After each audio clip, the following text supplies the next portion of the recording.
Game on, boys and girls. Okay, after we just saw KiwiKaki play against an undead player and against a human player in the game before in the first round of the tournament, we now have him against a tree hugger.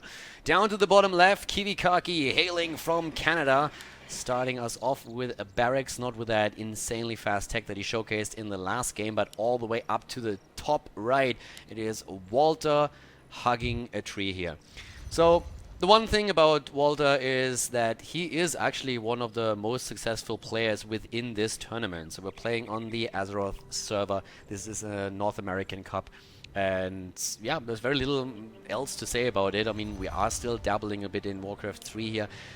He's, at least to me, unfamiliar outside of this tournament, but he's now been in several grand finals of the weekly cup and has also won several of them, so it's definitely the biggest challenge that KiwiKaki in the tournament here thus far had. We're seeing the Ancient of War being built right outside of the mercenary, of the creep camp, so in case they're not quite familiar with this is pretty standard on the side of a Night Elf. What you're trying to do here is you're just trying to creep with the Ancient of War acting as a blocker once that you have your first archer out.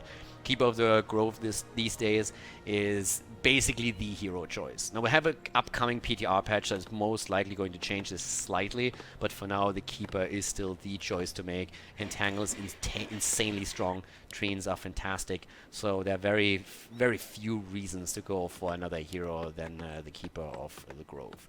So already a little bit of scouting happening here. Wisp immediately in the main base of KiwiKaki, just double checking. Okay, barracks check, Altar of Storms check, second burrow coming in. Alright, I know where his resources are going, there's not any kind of shenanigans coming in, he's not super fast taking like he's in the last game, so Walter is pretty safe right now in terms of what's going on. Puts the Wisp onto one of the trees here, hugs it, and therefore gets immediately a little bit of it as well.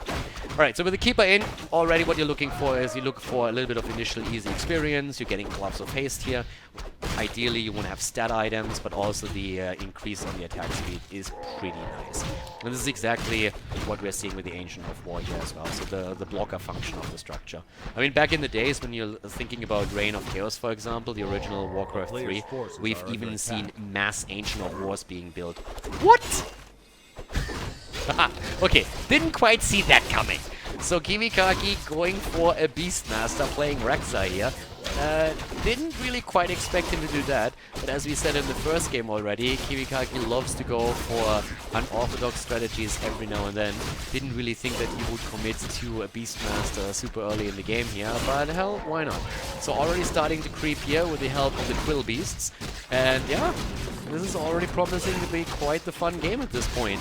Gets a bit of early creeping in, right next to the Night Elf player as it happens, but so far Walter is not making... Oh, as I say, he actually changes direction, is starting to make a move down here.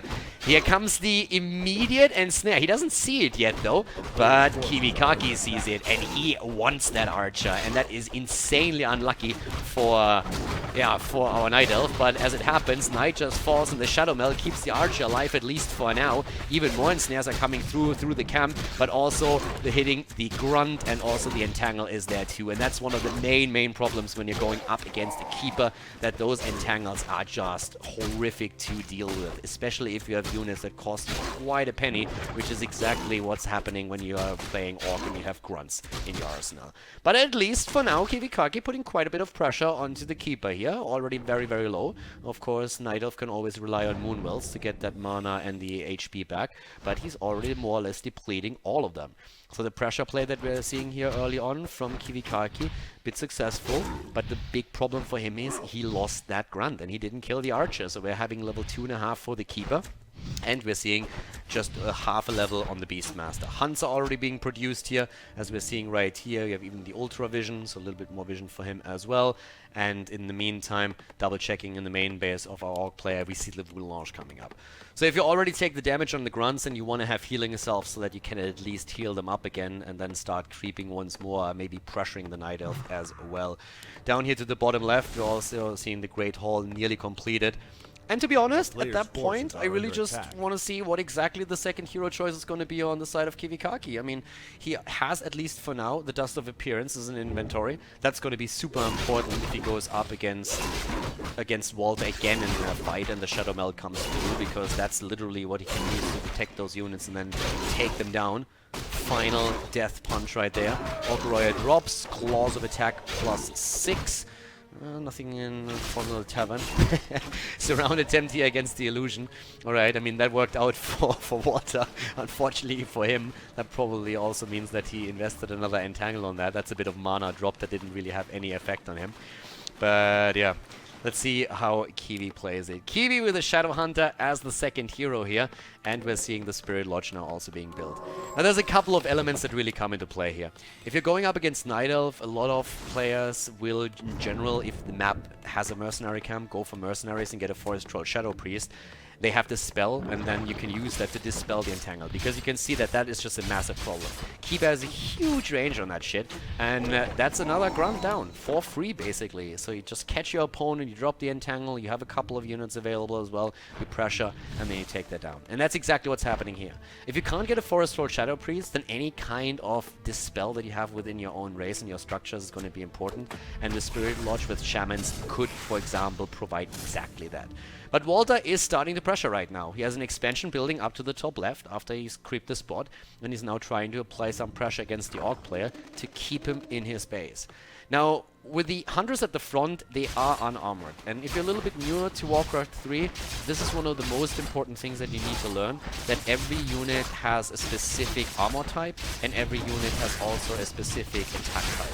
And that's a bit of a rock, paper, scissors game, where the unarmored units get extra damage from piercing damage, and that's exactly what we are seeing coming through those Serpent Wards and also the burrows when you have Teens in them. Another Entangle on the Grunt, and it's just absolutely brutal. Grunt on the run might actually escape here. We have KiwiKaki with the Shaman in the back line. Already we're seeing the Dust of Appearance not being used. I was actually expecting him to try and drop that. We at least have a couple of Serpent Wards more on the ground here, but another Entangle on that Grunt is finally delivering that kill to the NightElf. And KiwiKaki even investing into Demolishers.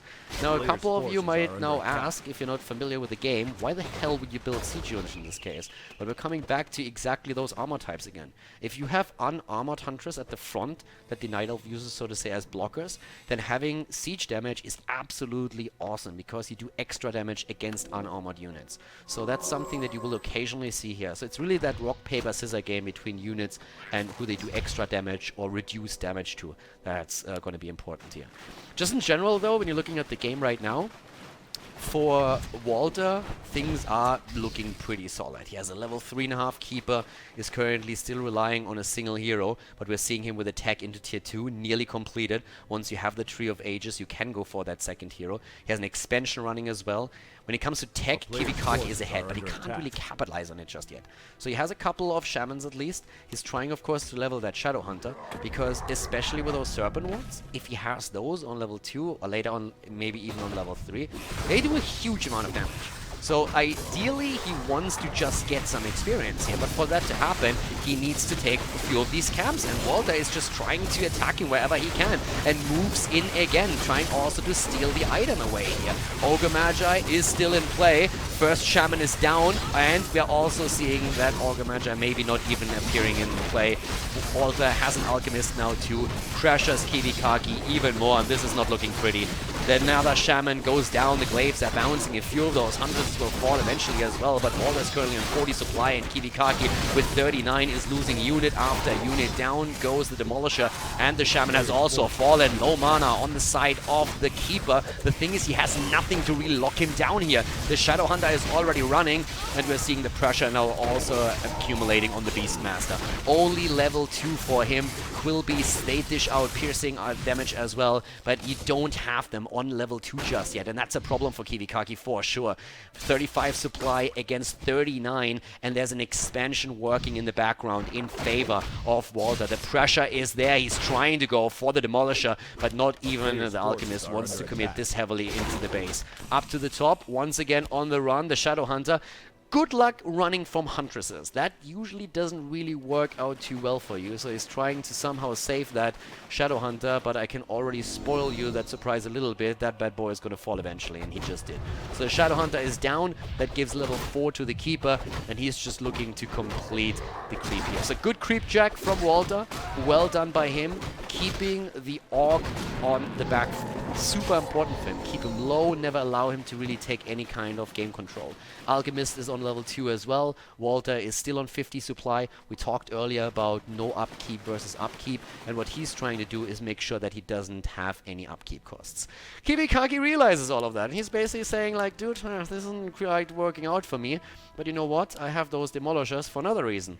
They're not only great against Huntresses, they're also pretty fantastic when you just want to take something down. And he is already double turret built by KiwiKaki. Watchtower, Purge, slowing down the Huntress, 1 down. And he is slowly creeping forward with that. So KiwiKaki is laying on the pressure right now, and he wants to make sure that that expansion is going to be the nail in the coffin of Walter. Walter is ahead in supply. KiwiKaki has the position right now. He's trying to get additional Watchtowers. No expansion on the side of the Orc player though, but he has at least access to this one. Doesn't even know about it because he didn't creep it completely. But he might assume that the that the NightElf did actually complete the job.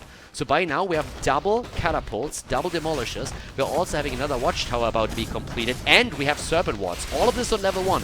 A lot of summonings here. The Quill Beast as well, and Walter is speccing heavily into Huntress. Huntress don't do jack shit against this. So this is a huge problem for Walter right now, and he's trying to counter that with glaive throwers. Another Ancient of War is also being built, but that might be a bit too late. KiwiKaki needs to apply the pressure right now, and he's doing exactly that. But can he take down that Tree of Life? He has to. If he really wants to take the game, he absolutely has to. Lightning Shield on the Wisp, absolutely like it.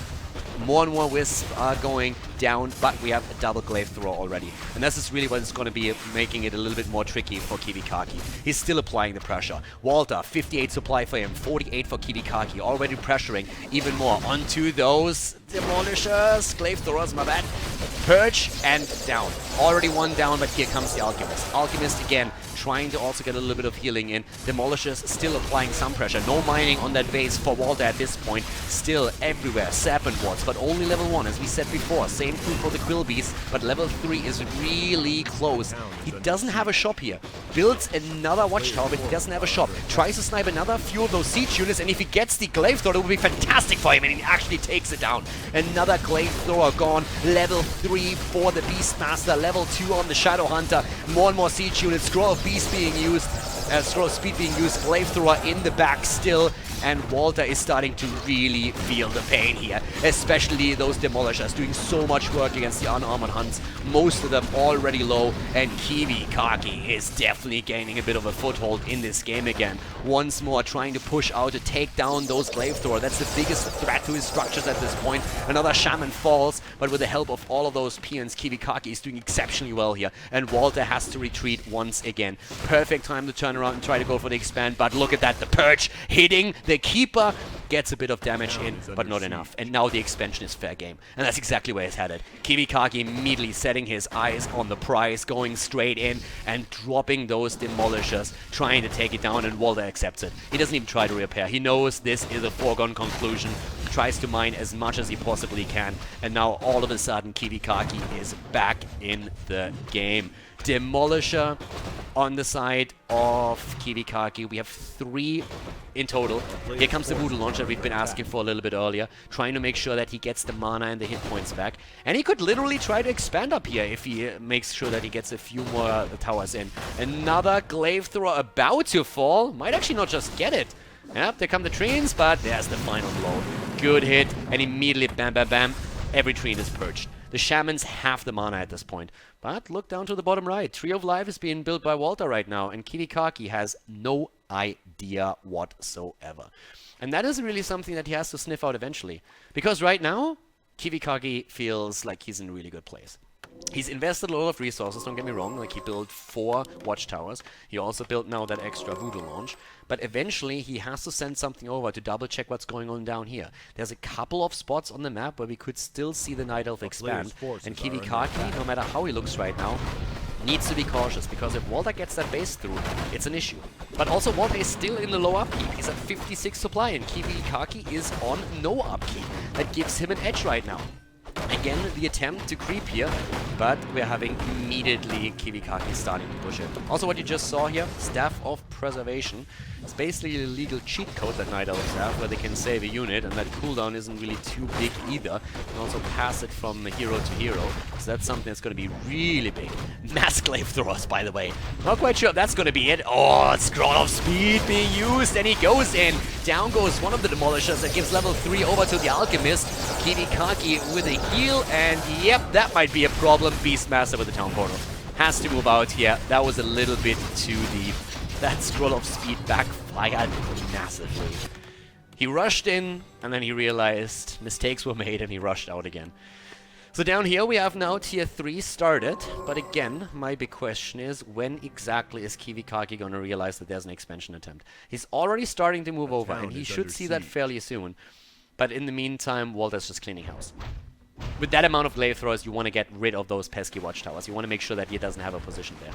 Then again, down here, we see the Tree of Life. It's being attacked as we speak, and it looks like Walter is gonna give it up. Nope, he's not. I would have been surprised if he did. Starts the portal in, and immediately the pressure onto the grunts at the front line. Nice damage from the Demolishers in the back, though. Good against those unarmored Hunters. Still, glaive throwers are starting to fall. Those guys don't usually have a lot of hit points, can easily be taken down. But that Beastmaster is in trouble. He's not the only one, by the way. Those two Shamans were definitely not where they were supposed to be. All the way up at the front here. And Walter is showcasing why he's been in the grand final of this tournament so many times. He is just rushing KiwiKaki into the ground. Here comes the ensnare. And down he goes. Beastmaster is gone. And that's the beginning of the end here for KiwiKaki. 22 supply for him. And there's the GG as the Orc is eliminated from the tournament. And Walter one step closer to another grand final participation at the GenoZ Cup.